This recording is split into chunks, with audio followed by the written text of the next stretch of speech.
स्वागत है आप सभी का हम सब के YouTube channel learning with Sumit में। इस चैनल पे हम लोग फंडामेंटल ऑफ मैकेनिकल इंजीनियरिंग पढ़ रहे हैं। आज जो टॉपिक लाए हैं आपके लिए वो रेफ्रिजरेशन एंड एयर कंडीशनिंग का टॉपिक है और बहुत ही इम्पॉर्टेंट टॉपिक है जो आपके एग्ज़ाम में पूछा जाता है। तो इस टॉपिक को ध्यान से समझिए। इसका डायग्राम पहले से हम लोग यहाँ पे बोर्ड पे बना रखा है। इसके जो मेजर कंपोनेंट्स हैं उसमें कंप्रेशर है, ये कंडेंसर है, यहाँ पे कैपिलरी ट्यूब है। कैपिलरी ट्यूब एक एक्सपेंशन डिवाइस है, ये इवेपोरेटर है। इस तरह से ये 4 मेन कंपोनेंट्स होते हैं रेफ्रिजरेटर के। एक्सेप्ट दिस थर्मोस्टेट इसका एक कंपोनेंट होता है जो सेंसर का काम करता है।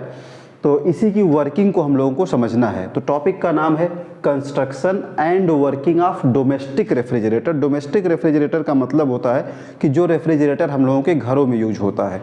तो आप जानते हो रेफ्रिजरेटर एक ऐसा डिवाइस है जो किसी कन्फाइंड स्पेस को लो टेम्परेचर पे मेंटेन करता है एज कंपेयर टू सराउंडिंग, है ना। इसके अंदर हम फूड को प्रिजर्व करते हैं, दवाओं को प्रिजर्व करते हैं, उनको ख़राब होने से बचाते हैं कम टेम्परेचर पे रख के। तो ये कैसे वर्क करता है इसी को समझना है। तो बेसिकली जो आपका डोमेस्टिक रेफ्रिजरेटर है ये वेपर कंप्रेशन रेफ्रिजरेशन साइकिल पे वर्क करता है। शॉर्ट में इस साइकिल का नाम है VCRC। ये आप कहीं पे नोट कर लीजिएगा, कॉपी पेन लेके जरूर बैठिएगा, कहीं पे नोट कर लीजिएगा कि रेफ्रिजरेटर जो होता है ये वेपर कंप्रेशन रेफ्रिजरेशन साइकिल पे वर्क करता है और इस सिस्टम को वेपर कंप्रेशन रेफ्रिजरेशन सिस्टम कहते हैं।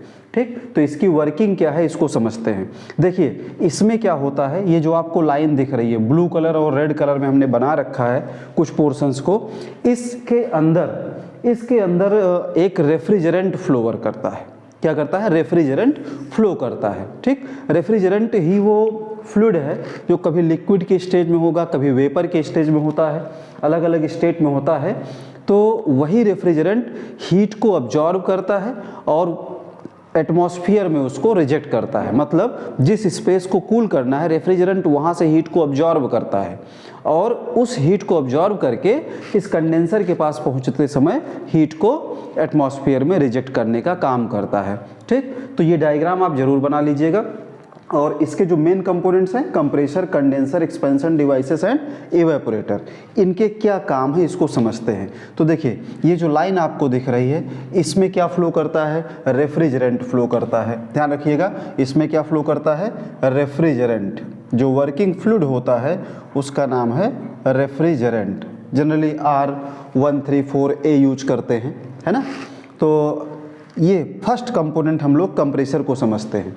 इसमें जो कंप्रेसर होता है, कंप्रेसर एक मैकेनिकल डिवाइस है। ये क्या है? ये एक मैकेनिकल डिवाइस है। मैकेनिकल डिवाइस है जो रेफ्रिजरेंट इस रेफ्रिजरेशन सिस्टम में फ्लो करता है, यानी वेपर कंप्रेशन रेफ्रिजरेशन साइकिल में जो रेफ्रिजरेंट फ्लो करता है उसको यहाँ से लेके इस पूरे सिस्टम में रन करने के लिए जितनी एनर्जी की ज़रूरत होती है वो एनर्जी देने का काम ये कंप्रेसर करता है। इसीलिए कंप्रेसर को रेफ्रिजरेशन सिस्टम का हार्ट माना जाता है ना।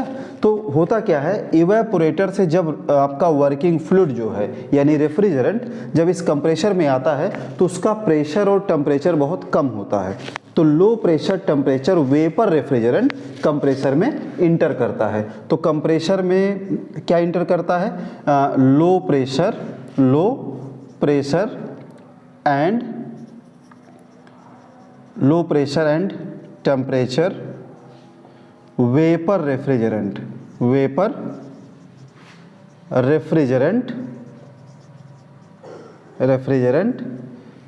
इंटर्स इनटू कंप्रेसर, है ना। और इसको ये क्या करता है? इसको ये कन्वर्ट करता है किसमें? High pressure and temperature refrigerant. कहने का मतलब ये है कि कंप्रेसर जो होता है ये low pressure temperature vapour refrigerant को high pressure temperature vapour refrigerant में कन्वर्ट कर देता है। अब ये इसको कंप्रेस करता है, जिससे इसका प्रेशर, इस रेफ्रिजरेंट का जो इसमें फ्लो कर रहा है, इसका प्रेशर और टेम्परेचर दोनों क्या करता है, राइज कर जाता है। इसका प्रेशर टेम्परेचर लगभग टेम्परेचर 90 डिग्री सेल्सियस तक पहुंच जाता है और प्रेशर जो होता है रेफ्रिजरेंट का वो लगभग 8 बार तक हो जाता है। फिर ये हाई प्रेशर टेम्परेचर रेफ्रिजरेंट कहाँ पे इंटर करता है, कंडेंसर में, यानी from compressor high pressure temperature vapour refrigerant इंटर्स into condenser. Condenser क्या है, ये एक तरह का ये हीट एक्सचेंजर का काम करता है। कंडेंसर जो होता है ये हीट एक्सचेंजर का काम करता है, मतलब यहाँ पे हीट रिजेक्ट होता है। कंडेंसर ये आपका एटमॉस्फेयर में ओपन होता है, आप देखिएगा रेफ्रिजरेटर के पीछे पतली पतली पाइपें लगी रहती हैं, है ना, तो वहाँ से हीट जो है ये एटमॉस्फेयर में रिजेक्ट होती है। ये जो हीट एटमॉस्फेयर में रिजेक्ट होती है वो लेटेंट हीट होती है। इससे टेम्परेचर कुछ कम तो हो जाता है लेकिन ज़्यादा कम नहीं होता है। इस यहाँ से निकलने वाला रेफ्रिजरेंट जो होता है उसका फेज चेंज हो जाता है। देखिए कंडेंसर में जो रेफ्रिजरेंट इंटर करता है वो वेपर इंटर करता है, लेकिन इससे बाहर जो रेफ्रिजरेंट निकलता है वो किस स्टेज में निकलता है, लिक्विड। मैं यहाँ पे एल लिखा हुआ था, ये क्या होता है, ये लिक्विड रेफ्रिजरेंट होता है। यहाँ पे जो इंटर किया ये क्या इंटर किया, वेपर। तो वेपर रेफ्रिजरेंट कंडेंसर में इंटर करता है, यहाँ से कंडेंसर उस रेफ्रिजरेंट की लेटेंट हीट को रिजेक्ट करता है एटमॉस्फेयर में और इसका फेज चेंज हो जाता है, वेपर से लिक्विड स्टेट में चेंज हो जाता है। तो कंडेंसर जो होता है, कंडेंसर अब मैं इसको रफ कर दे रहा हूँ, ये मैंने उसके लिए लिखा था कंप्रेशर के लिए। कंडेंसर जो है ये क्या करता है, कंडेंसर आपका ये वेपर को लिक्विड में, वेपर रेफ्रिजरेंट को ये किस में चेंज कर देता है, लिक्विड स्टेट में। किस में चेंज करता है, लिक्विड स्टेट में। कैसे चेंज करता है, by rejecting its latent heat to the atmosphere. Note कर लीजिएगा। अब यहाँ से हाई प्रेशर टेम्परेचर आपका जो लिक्विड रेफ्रिजरेंट है ये जाता है एक्सपेंशन डिवाइसेस में। ये कैपिलरी ट्यूब जो यहाँ पे लगी हुई है ये क्या है, ये एक एक्सपेंशन डिवाइस है। ये क्या है, एक्सपेंशन डिवाइस है।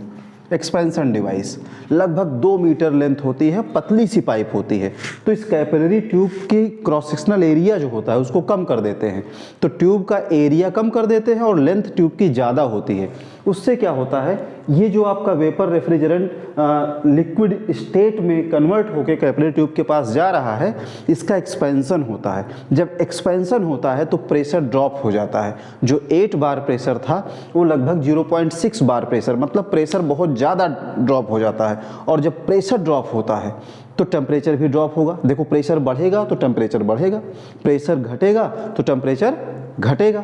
तो यहाँ पे क्या होता है, इसका एक्सपेंशन कराते हैं कैपिलरी ट्यूब। ये एक सिंबल है, आप अपने रेफ्रिजरेटर में पीछे देखिएगा तो ये एक्सपेंशन डिवाइस है। इसकी लेंथ ज़्यादा होती है और एरिया कम होती है। तो यहाँ क्या होता है, प्रेशर और टेम्परेचर दोनों ड्रॉप हो जाता है। तो लो प्रेशर टेम्परेचर, अब जो आपका लिक्विड था जब प्रेशर ड्रॉप होता है तो कुछ लिक्विड क्या करते हैं, वेपर में चेंज हो जाते हैं। तो वेपर प्लस लिक्विड का मिक्सचर, अब जो रेफ्रिजरेंट है उसका टेम्परेचर कम हो चुका होता है और प्रेशर भी कम होता है। तो लो pressure temperature liquid plus vapour mixture, refrigerant किस फॉर्म में, लिक्विड और वेपर के मिक्सचर के फॉर्म में ये इंटर करते हैं। किसमें, इवेपोरेटर में। इवेपोरेटर ये भी, यहाँ भी देखिए कॉइल लगी हुई है, जैसे कंडेंसर कॉइल थी वैसे ही इवेपोरेटर भी कॉइल है। ये कोल्ड चैम्बर होता है, ये भी वर्क करता है एज अ हीट एक्सचेंजर। यहाँ भी हीट एक्सचेंजर का काम करता है क्योंकि ये हीट को अब्जॉर्ब करने का काम करता है, ये हीट को रिजेक्ट करता है। कंडेंसर हीट को रिजेक्ट करता है, इवेपोरेटर जो होते हैं ये हीट को अब्जॉर्ब करते हैं, हीट अब्जॉर्ब करते हैं। Heat absorbs from space to be cooled, from space to be cooled. जिस स्पेस को ठंडा करना है उस स्पेस की हीट को ये अब्जॉर्ब करने का काम करता है। कैसे अब्जॉर्ब करता है, जो ये कॉइल्स हैं, इस कॉइल के अंदर जो vapour liquid plus vapour mixture refrigerant जो फ्लो कर रहा है उसका टेम्परेचर बहुत कम होता है। उसका टेम्परेचर उस कन्फाइंड स्पेस से भी कम होता है। जिसको हमें कूल करना है, तो ऑटोमेटिकली क्या करेगा, उस स्पेस की हीट को ये ऑब्जॉर्व कर लेता है। अब हीट को ऑब्जॉर्व कर लिया, अब हीट को जब ऑब्जॉर्व करता है तो हीट ऑब्जॉर्व करेगा, जो लिक्विड फॉर्म था वो भी आपका वेपर में चेंज हो जाता है, और यहाँ से आपका लो प्रेशर टेम्परेचर वेपर रेफ्रिजरेंट है ना, वेपर रेफ्रिजरेंट। अब ये फिर से कहाँ पे इंटर करता है, कंप्रेशर में। लो pressure temperature vapour refrigerant इंटर्स into compressor, और ये साइकिल कंप्लीट हो जाती है। अब अगर आपको टेम्परेचर को लो मेंटेन रखना है तो साइकिल को रिपीट करना होगा, ये साइकिल कंटिन्यू चलती रहती है। तो फिर से कंप्रेसर से आपका वेपर रेफ्रिजरेंट कंप्रेस होके हाई प्रेशर टेम्परेचर वेपर में चेंज होके कंडेंसर में जाएगा, और कंडेंसर से फिर कैपिलरी ट्यूब, देन को आपका अगेन इवेपोरेटर, और फिर इसी तरीके से ये साइक्लिक प्रोसेस कंटिन्यूअस चलता रहता है। तो इस तरह से आपका जो डोमेस्टिक रेफ्रिजरेटर है ये वेपर कंप्रेशन रेफ्रिजरेशन साइकिल पे वर्क करता है। तो इसका एक आप स्क्रीनशॉट जरूर ले लीजिए इस डायग्राम का, है ना। कंप्रेशर का मैंने रफ कर दिया था, मैकेनिकल डिवाइस है, मैकेनिकल डिवाइस है ना, गिव्स एनर्जी टू रेफ्रिजरेंट, ये भी उसमें आप नोट कर लीजिएगा, है ना। जो रेफ्रिजरेंट फ्लो कर रहा है उसको एनर्जी देने का काम कंप्रेशर करता है। उम्मीद करता हूँ कि ये टॉपिक आपके समझ में आया होगा, और अगर आपके एग्ज़ाम में पूछा जाएगा तो इसके बारे में आप ज़रूर कुछ न कुछ लिख पाएंगे। तो इसे आप सभी लोग तैयार करिएगा और अच्छे से पेपर दीजिएगा। Thank you.